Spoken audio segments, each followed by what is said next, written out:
Hello everyone, আসসালামু আলাইকুম। সবাইকে আমন্ত্রণ জানাচ্ছি আমাদের নিয়মিত আয়োজন নারী উদ্যোক্তার সাফল্য অনুষ্ঠানে, এবং সাথে আছি আমি হাসিনা আনসার নাহার। প্রিয় দর্শক, প্রতি পর্বেই আমাদের স্টুডিওতে একজন নারী উদ্যোক্তা আমন্ত্রিত থাকেন। আজকে আমাদের স্টুডিওতে আমন্ত্রিত আছেন কানিজ ফাতেমা টিনা। পুরা অনুষ্ঠান জুড়েই টিনা আপা আমাদের সাথে থাকবেন এবং তার জানা অজানা সকল তথ্যগুলো আমরা জানব, এবং কিভাবে তিনি একজন সফল নারী উদ্যোক্তা হয়ে উঠলেন সেই গল্পটাও কিন্তু আমরা তার কাছ থেকে শুনবো। চলুন দর্শক, আমরা চলে যাই টিনা আপুর কাছে। কেমন আছেন আপু? আলহামদুলিল্লাহ আপু, আপনি কেমন আছেন? আমি খুবই ভালো আছি, মাশাআল্লাহ। আপনাকে দেখতে খুবই প্রিটি আপনাকে লাগছে। অনেক সুন্দর লাগতেছে আপু। Thank you so much. আপনি তো অনেক দিকে ব্যস্ততা, মানে জি। অনেক কাজের মধ্যে নিজেকে নিয়োজিত রেখেছেন। তো বর্তমানে কি নিয়ে ব্যস্ততা যাচ্ছে? আসলে আপু, ব্যস্ততা তো থাকেই সবারই। হুম। আমি বেসিক্যালি এখন আছি প্রফেশনের টিচার হিসেবে আছি একটা স্কুলে। আচ্ছা। সাথে আমার কিছু উদ্যোগের কিছু কাজ আছে। হুম। যেমন আমি গহনা নিয়ে বেসিক্যালি কাজ করি। কাজ করেন। জি। আর তার সাথে আমি নতুন একটু জয়েন করেছি। আমি বিভিন্ন ব্রাইডাল শুট করছি। আচ্ছা, খুব আচ্ছা। রিসেন্টলি এটা আমি চালু করেছি। যে হুম, ছোট, ছোট অনেক পার্লার ওনাররা আছেন, হুম, যারা অনেক বড় মডেলদেরকে আনতে পারেন না। হুম। তো তাদের সাথে আমি কাজ করা শুরু কাজ করেছি। করা শুরু জি। করছেন। আপনার উদ্যোগের নাম কি? আমার উদ্যোগ নাম সাদাফ ফ্যাশন হাউস। বাহ! নামটা সুন্দর। জি, কে আমার মেয়ের দিয়েছে? নামেই নামটা আচ্ছা। রেখেছি। সাদাব মানে কি?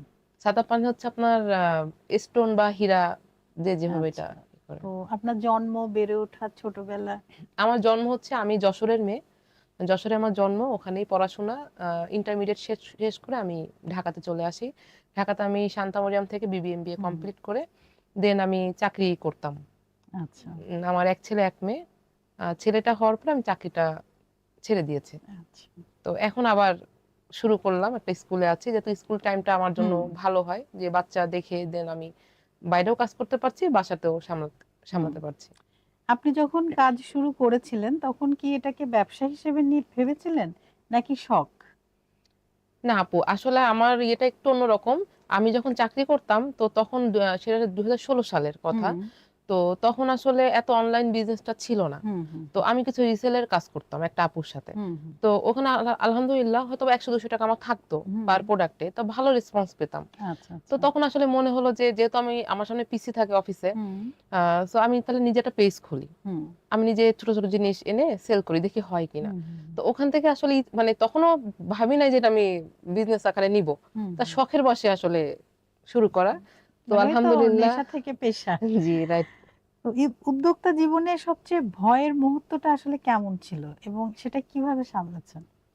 আসলে ভয়ের মুহূর্তটা আপু, স সবথেকে ভয় লাগে যখন প্রোডাক্ট গুলো আমি স্টক করি। হুম, তখন একটা টেনশন কাজ করে যে এগুলো হুম, আমার সেল হবে কিনা, বা কিভাবে আমি এটা মার্কেটিং করব। এটা একটা থাকে। আবার আমার লাইফে ২ টা ভয়াবহ ইয়ে গিয়েছে। সেটা হচ্ছে হুম। আমার বিজনেসের ফার্স্ট টাকা। ঠিক আছে? ওটা আমি আসলে বিকাশ থেকে আমার মার্নিং হয়ে গেছিল। তাই? জি, আমি মানে এটা মোটামুটি সবাই বিগ বিকাশে, অ্যামাউন্ট ছিল না মিনিমাম? ওখানে আমার ৳৮,০০০ ছিল।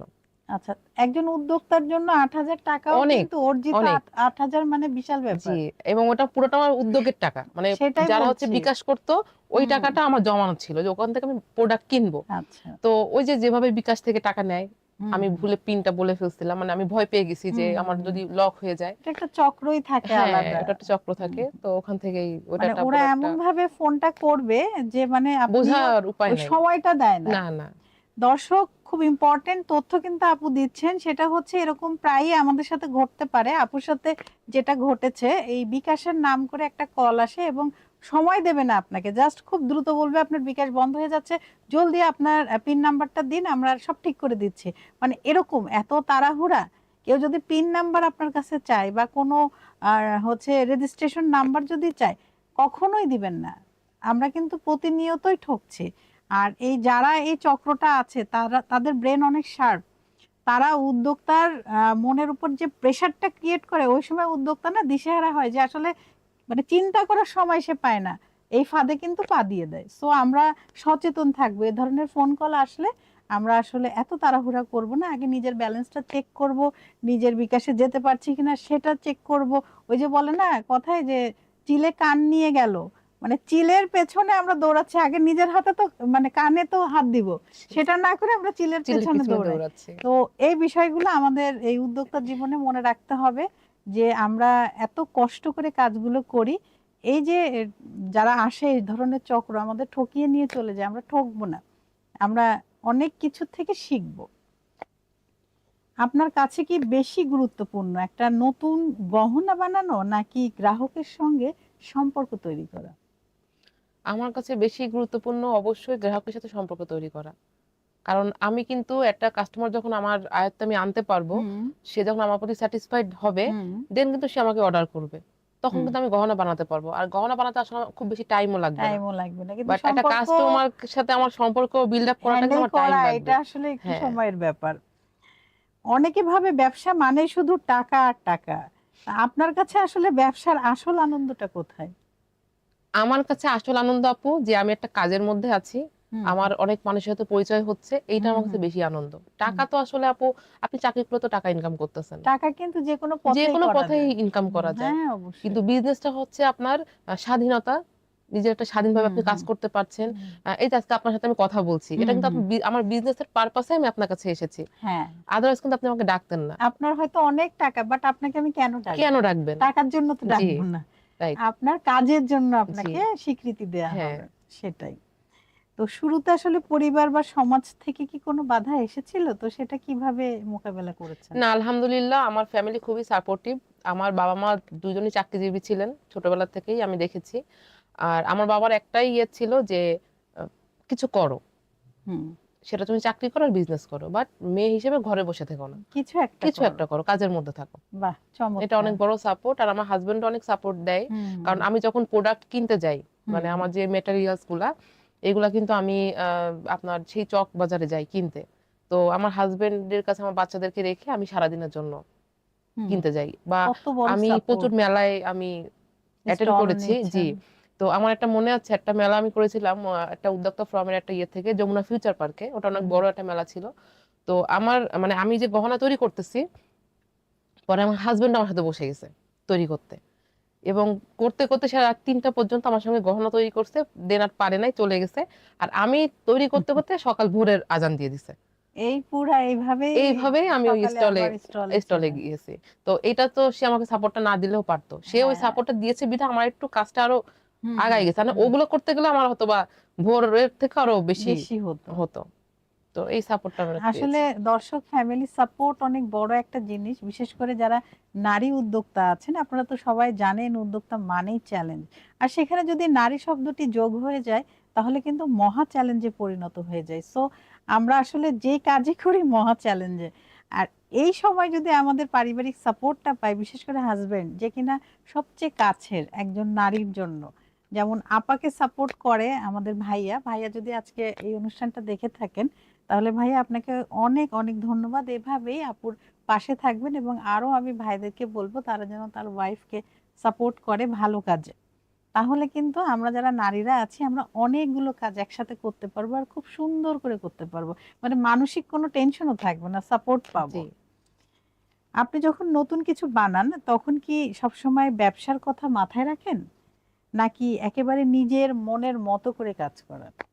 এটা হচ্ছে আপু যদি কোনো কাস্টমার আমাকে কাস্টমাইজ করে দেয় যে আপু আমাকে এই ড্রেসটার সাথে ম্যাচিং করে হুম হুম দিতে হবে, তো তখন তো আসলে আমাকে কাস্টমারের কথাটা চিন্তা করতে হবে। হুম আর যখন আমি নিজের মতো করে বানাই তখন অনেক চিন্তা ভাবনা করি যে কি কালার দিব, হুম কি হুম রঙের হুম হুম। পুঁথি দিব, এটা জাস্ট মনের মানে ওইটা মাধুরী হ্যাঁ মিশিয়ে মিশিয়ে, মানে এখানেই তো তৈরি করি। সৃজনশীলতা জি, জি, একজন উদ্যোক্তার, যে জি। সে তার সৃজনশীলতার বুদ্ধিদীপ্ত শক্তি দিয়ে সে কি প্রোডাক্টটা রেডি প্রোডাক্ট রেডি করছে। করতেছে। মানে এক গজ কাপড়কে কিন্তু যারা উদ্যোক্তা থাকে তারা ব্যবসায়ীরা কি করে সরাসরি অল্প দামে কিনে বেশি দামে বিক্রি বিক্রি করে, করে। কিন্তু একজন উদ্যোক্তা কি করে, মানে আপনি হলে কি করবেন ওই প্রোডাক্ট বা একটা কাঠি যদি আপনি কিনে আনেন সেই কাঠটাকে সুন্দর কিভাবে করে কালার আপনার করে একটা গহনা হ্যাঁ, বানানো যায়, শেপ জি, দিবেন, জি। রং তুলির ছোঁয়া দিবেন, একটা সুন্দর রূপ রূপ বের করে বের করে তারপরে ওটাকে প্রেজেন্ট করবেন, প্রেজেন্ট করব। সেল করবেন। জি, জি। এই জন্য কিন্তু বলে যে উদ্যোক্তা যে কাজ করে সেটা হচ্ছে ক্রিয়েশন, ক্রিয়েশন, আর ব্যবসায়ী যে কাজ করে সেটা হচ্ছে কালেকশন। Collection right. যে ওরা তো অনেকে কিন্তু কিনে এটা এনে বোঝে সেল না। করতেছে। অনেকে ব্যবসায়ী যারা আছে নিজেদেরকে উদ্যোক্তা আজকাল বলছে, কিন্তু আসলে তা না। না, না। আবার যারা রিসেলর তারা আবার মনে করে যে আমরা উদ্যোক্তা, কিন্তু এটা না, এটা কিভাবে? তো না। এটা একটু আমি নিজে বলবেন এই কাজ করেছি বিষয়গুলো? তো। রিসেলারটা হচ্ছে আপনার জাস্ট আপনি আপনার প্রোডাক্টটা আমাকে দিয়ে সেল করাচ্ছেন। হ্যাঁ আপনার একটা প্রোডাক্ট আমি জাস্ট ওটা মার্কেটিং করে হয়তো বা আপনার দামটা কিন্তু ঠিক আছে, ওটা আমি 200 টাকা বেশি কাস্টমারকে বলছি, ওই 200 টাকাটা হচ্ছে আমার বেনিফিট। এখানে আপনার কোনো উদ্যোক্তার মধ্যে আসে না, কোনো কৃতিত্ব এটা আছে, বিজনেসের মধ্যেও আসে না, এটা জাস্ট রিসেলার, আমি বসে আছি। কিন্তু আমরা তো আজকাল দেখছি রিসেলাররাও পোস্ট করছে যে তিনি একজন সফল উদ্যোক্তা। সেই ক্ষেত্রে আসলে আমাদের আমাদের জায়গা থেকে আমাদের করণীয়টা কি? না আসলে এটাতে না উদ্যোক্তাদের ছোট করা হয়, কারণ মেইন যে উদ্যোক্তা তারা কিন্তু মানে ইয়ে হয়ে যাচ্ছে, মানে তাদের ইয়েটা কেউ পাচ্ছে না, ওনারাই হাইলাইটস হচ্ছে। তো আমার মনে হয় যে এটা আমাদের একটু সচেতন হয়ে জিনিসটা করা উচিত, যে আমি রিসেলারও ঠিক আছে, আপনি একটা ইনকাম করতেছেন, আপনি নিজের পায়ে দাঁড়াচ্ছেন, সেটা আপনি বলেন যে আমি এটা কোনো রিসেলার। খাটো করছি না, না আমরা খাটো জাস্ট না, আমরা সত্যটা সত্যতা তুলে ধরছি যে হ্যাঁ আমি রিসেলার, সেক্ষেত্রে আপনি রিসেলারও ভালো, খারাপ না। না না অবশ্যই তারা উদ্যোক্তাদের হেল্প করছে, তাদের হেল্প পণ্যগুলো করতেছে, সেল সেল করায় করে সাহায্য দিচ্ছে, জি করছে, এটা একটা জি। অনেক বাট বড় একটা সাপোর্ট। উদ্যোক্তা হচ্ছে আপনি নিজের ব্রেন থেকে আপনার জিনিস তৈরি এই যে একটু করতেছেন। আগে বললেন আপনার হ্যাঁ, ক্রিয়েশন, যেটা এটা কিন্তু ক্রিয়েটিভিটি, অনেক মেধার একটা বিষয় এবং না খুবই অবশ্যই চিন্তার এটা বিষয়, গড আমি কি গিফটেড করব আসলে। এবং কোন কালারের সাথে কোনটা যাবে, এটা কিন্তু আসলে খুবই কঠিন একটা না কাজ, যে করে আসলে অবশ্যই সেই সেই জানে। জানে। তো তো তার মেধাটা তো আপনি নিতে পারবেন না, নেওয়া না উচিত অবশ্যই। উচিত না, তাই না? সো যে তো রিসেলার, দর্শক, একজন কিন্তু উদ্যোক্তা অনেক কষ্ট করে একটা পণ্য রেডি করে, আর যে রিসেলার সে সেই পণ্যটা তার কাছ থেকে নিয়ে বেশি দামে সেল করে সে বিজনেস করে, এবং যে ব্যবসায়ী হয় সে অল্প দামে জিনিস কিনে বেশি দামে সেল করে। তো এই তিনটার পার্থক্য কিন্তু আপা এবং আমি আজকে আরো সুন্দর করে শেয়ার করলাম। তো আমরা আসলে যারা রিসেলার আমরা না বলি আমরা উদ্যোক্তা, যারা ব্যবসায়ী আমরা না বলি আমরা উদ্যোক্তা, এবং যিনি উদ্যোক্তা তিনিই বলুক তিনিই উদ্যোক্তা। উদ্যোক্তা। সে নারী হতে পারে অথবা পুরুষ, সর্বক্ষেত্রে সবাইকে আমরা সমানভাবে সম্মান করি, তবে উদ্যোক্তা সবার ঊর্ধ্বে আছে, কারণ সে অনেক কষ্ট অনেক করে, কষ্ট করে, অনেক। জি এবং উদ্যোক্তা মানেই তো ঝুঁকি। হ্যাঁ। তো আজকাল যে আমরা যেটা শুনি, মানে অনেকেই চিন্তা করে যে মনে হয় কোনো উদ্যোগ গ্রহণ করলে আমাকে অনেক মূলধন লাগবে আমার, সে বিষয়ে বলুন যে আসলে কি অনেক মূলধন লাগে? না মূলধনটা আপু যেটা এটা হচ্ছে আপনার প্রোডাক্টের উপর ডিপেন্ড করবে, আপনি কি হুম নিয়ে কাজ করতে হুম চাচ্ছেন। এখন এমন অবস্থা হয়েছে যে আমি ওকে দেখে আমিও শুরু করি, কিন্তু আমি হ্যাঁ, যে কি জানি এটা আমি আমি জানি না, নিজেও চিন্তা জানি না, করতেছি না ওই সময়টাও আমার যে নেই ও জানা। ড্রেস সেল করতেছে, আমিও তার 6টা ড্রেস মানে নিয়ে আসি, নিজেকে সেল নিয়ে করে দিব চিন্তা করবো ওই সময়টা নিয়ে, না। আরেকজনেরটা নিয়ে দেখে দৌড়াদৌড়ি। এবং ঘরে ঘরে কিন্তু এখন উদ্যোক্তা হয়ে গেছে, আসলে হুম কিন্তু উদ্যোক্তা কিন্তু সবাই না, কারণ না আরেকজন কিন্তু একজনকে দেখে সে শুরু করছে, বাট তারা কিন্তু বেসিক কোনো হুম নলেজ নাই। না তো আমাকে কাজ করতে গেলে আগে চিন্তা করতে হবে আমি কোনটা ভালো জানি। হুম আমি ড্রেস জানতে গেলে আমার ড্রেসের কাপড় সম্পর্কে জানতে হবে, ওটা কোথায় আমি কম দামে হুম পাবো, হুম, অনেক, কারণ ড্রেসে কিন্তু কাপড়ে কিন্তু অনেক ভ্যারাইটিস আছে। আমি অবশ্যই। অর্নামেন্টস নিতে গেলে আমি অর্নামেন্টস কম দামে কোথায় পাবো, হুম কেমন দামে সেল করলে কাস্টমার আমি পাবো, অনেক হুম কিছু জানার বিষয় হুম আছে। হুম। তো এই ক্ষেত্রে বলবো যে মূলধন না, আপনি 2000 টাকা দিয়ে শুরু করতে পারেন, হুম, আবার 10,000 টাকা দিয়ে শুরু করতে পারেন, সেটা এটা আপনার আপনার চয়েস। চয়েস। হুম আপনি কি সিলেক্ট করবেন, আপনি কি হুম নিয়ে বিজনেস করবেন, সেটাই, এটার উপর ডিপেন্ড তার উপর করবে। জি ডিপেন্ড করে। আপু খুব সুন্দর একটি কথা বলেছেন যে আসলে আপনি আরেকজনকে দেখে উদ্বুদ্ধ হয়ে তার কাজে লেগে পড়বেন, এটা কিন্তু বেশি দিন স্থায়ী হয় না, ওই যে লসে পড়ে যাবেন, কারণ সে বিষয়ে আপনার কোনো মেধাই নেই, কোনো জ্ঞানই নেই, আপনি পূর্বে সে বিষয় সম্বন্ধে কোনো পড়ালেখা করেই আসেননি। সো যেটাই আপনারা, যে উদ্যোগী আপনারা গ্রহণ করতে চান, সে বিষয়ে আগে একটু পড়ালেখা করে আসতে হবে এবং বুঝতে হবে যে আমি কি আসলে এই বিষয়ের জন্য পারফেক্ট, আমার কি সেই মেধা আছে যে আমি এটা করতে পারবো, এটা কি চলবে, মানে পুরাটা আপনার লক্ষ্যটা আগে স্থির করুন, দেন আপনি উদ্যোক্তা জীবনে প্রবেশ করুন, না হলে কিন্তু ওই যে 2 পা এগিয়ে 3 পা পিছাতে হবে, এবং বারে বারে আপনি লসের খাতায় নাম লিখাবেন, তখন কি হবে, আপনার মনোবলটা নষ্ট হয়ে যাবে, তখন আর আপনি কোনো উদ্যোগ গ্রহণ করবেন না, বা বলবেন না এটা আমি বাদই দিই, মানে ওই যে মানসিকভাবে ভেঙে পড়বেন। সো আসলে যে কোনো কাজেই আপনাকে প্রথমে স্কিল, নলেজ অ্যান্ড অ্যাটিটিউড, এই 3 জিনিসটা আপনার মধ্যে একদম থাকতে হবে 100%। তারপরে আপনি সেই বিষয়টা নিয়ে কাজ করবেন। আপনি বর্তমানে খুব বেশি ব্যস্ত কি নিয়ে? গহনা তো আছে, জি তারপর হচ্ছে আপনার যেটা বললেন ব্রাইডাল শুট ব্রাইডাল করছি, জি। শুরু করেছেন, তো বেশি ব্যস্ততা কোনটায় যাচ্ছে? আমি এখন এই ব্রাইডাল শুটটা নিয়ে একটু মানে বেশি ব্যস্ত। বেশি ব্যস্ত আছি। আচ্ছা আচ্ছা। তো গ্রাহক যদি কোনো সময় খারাপ রিভিউ দেয় তখন সেটা কিভাবে নেন? এটা আসলে খুবই চ্যালেঞ্জিং একটা বিষয়, কারণ যখন কোনো খারাপ রিভিউ আছে মানে আমি এখনো পর্যন্ত পাইনি, হুম আল্লাহর রহমতে, এটা আল্লাহর অনেক রহমত। হুম হুম বাট যদি একটা আমি পেয়েছিলাম, তো ওটা আসলে অনেক আগে পেয়েছিলাম। তো তো ওটা আসলে মেনে নেওয়াটা একটু কষ্ট হয়ে যায়, মানে তখন নিজেকে আসলে সামলানোটা একটু একটু টাফ ডিফিকাল্ট হয়। হয়ে যায়। তো তারপর বলি যে আপু সরি, নেক্সট টাইম আর হবে না, এইভাবে ম্যানেজ করি, বা বলি যে আপনি যদি চান আমি আপনার পেমেন্টটা ব্যাক করে দিচ্ছি, যদি আপনার পছন্দ না হয় আপনি ওটা দিয়ে দেন, এরকম ইয়ে হয়। তা আসলে ওরকম এখনো সিচুয়েশনে পড়ি নাই, মানে ওটা খুব ঠান্ডা মাথায় হ্যান্ডেল করতে হবে, হ্যান্ডেল করতে হবে, সেটাই ধৈর্য রাখতে হবে। ধৈর্য রাখতে হবে। আপনার মতে উদ্যোক্তার আসল শক্তি কি টাকা নাকি ধৈর্য? অবশ্যই ধৈর্য। উদ্যোক্তার মেইন ইয়েই হচ্ছে আপনার ধৈর্য। ধৈর্য না থাকলে কেউ কোনো কাজে সফলতা না। পাবে না। হুম। আর মনোবলও থাকতে হবে, নিজের মনোবল, প্রতি ধৈর্য মানে কি? আত্মবিশ্বাস। মনোবল থেকে তো আপনার হুম। ধৈর্যটা আসবে, আদারওয়াইজ তো আপনি আপনার ধৈর্যটা আত্মবিশ্বাসীও আসবে না। হতে হবে যে হ্যাঁ, না আমি এটা পারবো, পারবো, এটা করতে করতে পারবো। পারবো। ওই যে জি। দমও না থাকা না যাবে না না। না, বাজারে এত প্রতিযোগিতা তবুও নিজের ব্র্যান্ড আলাদা রাখেন কিভাবে? এইটা ওই যে স্কিল দিয়েই আপনাকে আলাদা রাখতে হবে। হুম। যেমন আমি ফার্স্টে যখন কাজ শুরু করেছি, আমি কিন্তু চকের থেকে রেডিমেড গহনা নিয়ে আসতাম, হুম। এনে আমি সেল করতাম। তখন তো 16 সালের কথা। বাট এখন কিন্তু রেডিমেড গহনা কিন্তু অ্যাভেলেবল সব পেজেই পাওয়া যাচ্ছে। হুম। আপনি চক থেকে যেটা আনবেন ওটা আপনি অন্য পেজে 10টা পেজে পাবেন। হুম। হয়তো প্রাইসটা একটু ডিফারেন্স থাকবে, আমার হুম। বেশি তার কম, তার হুম। বেশি আমার কম। হুম। তো ওখান থেকে আপনাকে ক্রিয়েটিভিটি বের করতে হবে যে না, হুম। আমি নিজের থেকে যেটা আর কারোর কাছে নাই, হুম। এভাবে একটু আপনাকে টিকে আনকমন হ্যাঁ, কিছু, আনকমন কিছু। এক্সেপশনাল জি, কিছু।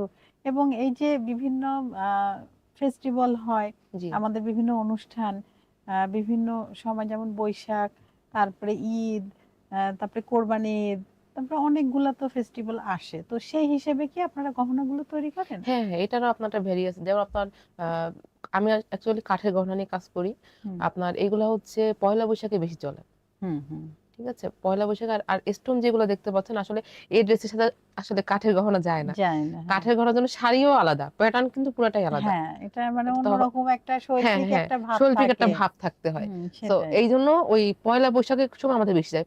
ফাল্গুন, পহেলা ফাল্গুন, পয়লা বৈশাখ, বৈশাখ, তারপরে 16ই ডিসেম্বর। নববর্ষ, হ্যাঁ, পয়লা বৈশাখ, এগুলো 16ই ডিসেম্বর, 16ই মানে ডিসেম্বরে বিশেষ দিনকে বিশেষ কেন্দ্র করে দিনগুলোতে। জি, জি। বাঙালিরা যে ঈদে আসলে উৎসবগুলো করে। অতটা যায় না। না, ঈদে ঈদে হচ্ছে আবার আপনার আমরা তো ভ্যারাইটিস ভ্যারাইটিস, শাড়ি, হ্যাঁ, শাড়ি, ড্রেস তারপরে পরি। এই ধরনের গহনা মানুষ গহনা পছন্দ ওইগুলা করে। যায়, জি, তো ওই হিসাবে ভালো সেল হয় না? হ্যাঁ। তো আপা হচ্ছে আপনি খুব বেশি সাপোর্ট কে করে আপনাকে? ভাইয়া তো করে, আর কে করছে? সবথেকে বেশি সাপোর্ট আমার মা করে। তাই আমার না? মা ছোট থেকেই আমাকে সবকিছুতে সাপোর্ট করে আসতেছে এই হুম। পর্যন্ত। স্টিল না, আমার মা কিন্তু এখন বাসায় আছে। হুম। আমি ২ টা বাচ্চা তার কাছে রেখে আমি নিশ্চিন্তে আপনার এই প্রোগ্রামে চলে আসছি। মা তো মাই হ্যাঁ, হয়। এবং আমি ব্রাইডাল শুট গুলা করতেছি। আমার আম্মু ২ সপ্তাহ ধরে আছে। হুম। হুম। মানে নিশ্চিন্ত, ঘুম থেকে উঠে খাচ্ছি, রেডি হুম। হচ্ছে, হুম। বেরোয় যাচ্ছি। মানে টেনশন ফ্রি। একদম। আমার প্রতিটা কাজে আমার মা আমাকে সাপোর্ট করে। বাহ, চমৎকার। আন্টির জন্য অনেক অনেক হ্যাঁ, সালাম এবং অবশ্যই একটু আম্মুর জন্য। শুভকামনা জি। এবং ভালোবাসাও। আর আপনার ভবিষ্যৎ পরিকল্পনা কি? ভবিষ্যৎ পরিকল্পনা, নিজেকে একজন সফল নারী হিসেবে দেখতে চাই। হুম। হুম। সেটা যেকোনো কাজেই হোক। আমি চাই নিজে কিছু করতে এবং যেন আরো ১০ জনের জন্য কিছু করতে পারি। হুম। সেটাই হচ্ছে আমার বাহ, চাওয়া। চমৎকার।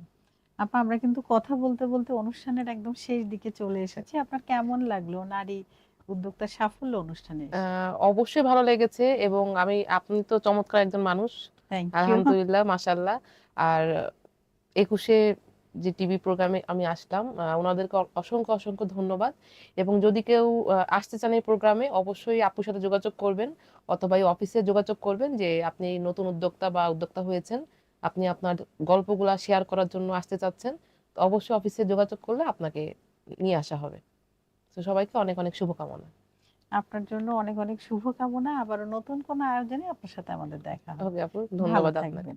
Thank G. ইউ। দর্শক, আপনারা যারা এতক্ষণ আমাদের সাথে ছিলেন, আপনাদের সবাইকে অসংখ্য ধন্যবাদ। আপনারা চাইলে কিন্তু আমাদের এই অনুষ্ঠানে জয়েন হতে পারেন। সেক্ষেত্রে আমাকে ইনবক্স করতে পারেন, অথবা আমাদের ইমেল অ্যাড্রেস আছে, সেখানে আপনার সিভি দিতে পারেন, অথবা আমাদের এই পোস্টের কমেন্ট বক্সে কমেন্ট করে জানাতে পারেন। আমাদের অফিস থেকে আপনাদের সাথে যোগাযোগ করবে। প্রতি পর্বে আমাদের প্রত্যাশা থাকে নারীর সফলতা এবং স্বাবলম্বিতা। প্রতিটি নারীর জীবনই হয়ে উঠুক সফলতায় ভরা। এই কামনায় শেষ করছি আজকের মতো। আমি হাসিনা আনসার নাহার আবারও নতুন কোনো অতিথিকে নিয়ে আপনাদের সবার মাঝে আমি উপস্থিত হব। ততক্ষণ পর্যন্ত আপনারা সবাই ভালো থাকুন, সুস্থ থাকুন এবং আমাদের সাথে থাকুন। আল্লাহ হাফেজ।